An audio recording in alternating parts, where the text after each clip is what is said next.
नमस्कार दोस्तों, आपका हमारे YouTube channel the success line में दिल से स्वागत है। दुनिया की सबसे तेज छुरी हमारी जबान है और दुनिया के सबसे खतरनाक हथियार हमारे शब्द हैं, जो बिना किसी का खून बहाए लोगों को अंदर ही अंदर मार सकते हैं। हमारे शब्द हमारी ताकत हो सकते हैं, उसी के साथ ये हमारी सबसे बड़ी कमजोरी भी हो सकते हैं अगर हमें नहीं पता कि कब, कहां और क्या और कितना बोलना है। यदि हम सही समय पर सही इरादे के साथ सही शब्दों का प्रयोग करते हैं तो यह हमें एक सफल व्यक्ति बनाता है। लेकिन अगर हम सही समय पर सही इरादे से सही शब्दों का इस्तेमाल नहीं करते तो यह हमारे जीवन को नर्क से बदतर बना सकता है। तो चलिए जानते हैं एक कहानी के माध्यम से चुप रहकर जीवन को कैसे बदला जा सकता है। जापान में एक बहुत ही प्रसिद्ध बौद्ध भिक्षु रहा करते थे। उनका नाम रिसाई था। रिसाई अकेले रहते थे। दुनिया के शोर शराबे से दूर जंगल में वो रहते थे और वह बड़े ही ध्यानी और प्रभु भक्त व्यक्ति थे, इसलिए वह पूरे जापान में बहुत प्रसिद्ध थे। एक दिन एक राजकुमार रिसाई के पास आया और बोला, हे प्रभु, मैं हमेशा थका हुआ, निराश और परेशान महसूस करता हूँ।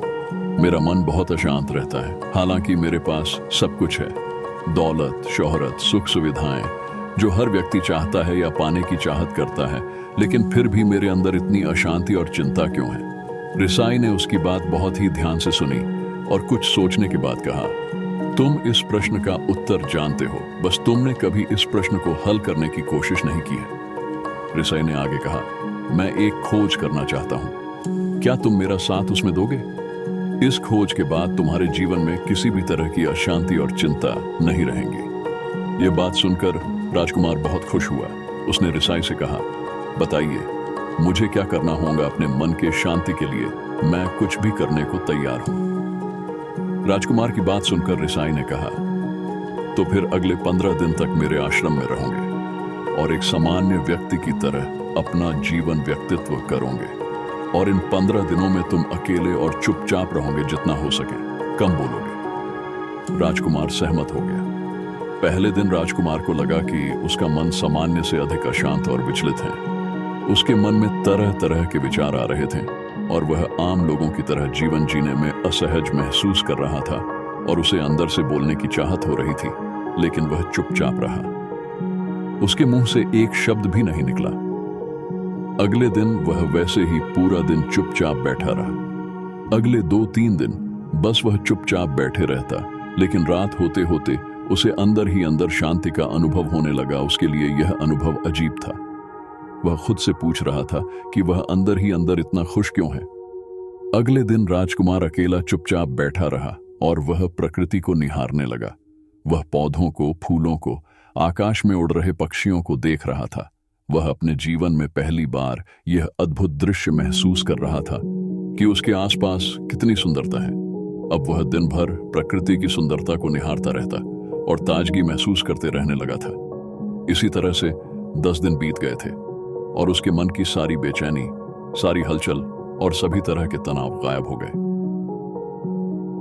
11वें दिन की सुबह राजकुमार फिर से एकांत में बैठ गया और कुछ ही मिनटों में उसकी आंखें अपने आप बंद हो गईं और वह गहरे ध्यान में चला गया। वह पूरे दिन वहीं पर ध्यान लगा के बैठा रहा और गहरे ध्यान में डूबा रहा। ना कोई शब्द, ना कोई चिंता। राजकुमार भीतर से असीम शांति और आनंद से भर गया। राजकुमार अपने बाकी के 4 दिन इसी तरह व्यतीत करने के बाद रिसाई के पास गया और उन्हें प्रणाम किया और बोला, हे भिक्षु महाराज, मुझे उत्तर मिल गया कि मेरे में इतनी उथल पुथल और चिंता क्यों था। मैं जान गया कि मेरा मन इतना अशांत और विचलित क्यों था। रिसाई ने मुस्कुराते हुए कहा, बताओ क्या उत्तर मिला तुम्हें? राजकुमार ने कहा, मैं जरूरत से ज्यादा बातें करता था।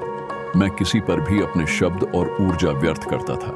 मैं दिन भर अपने लोगों से फालतू बातें करता और अकेले में उन्हीं लोगों के बारे में सोचता रहता था। ज्यादातर समय निगेटिव बातें सोचता रहता और इस तरह से मैं अपना समय बर्बाद कर देता था। ज्यादा बोलने और निगेटिव सोचने से मेरा मन अशांत और बेचैन हो गया था।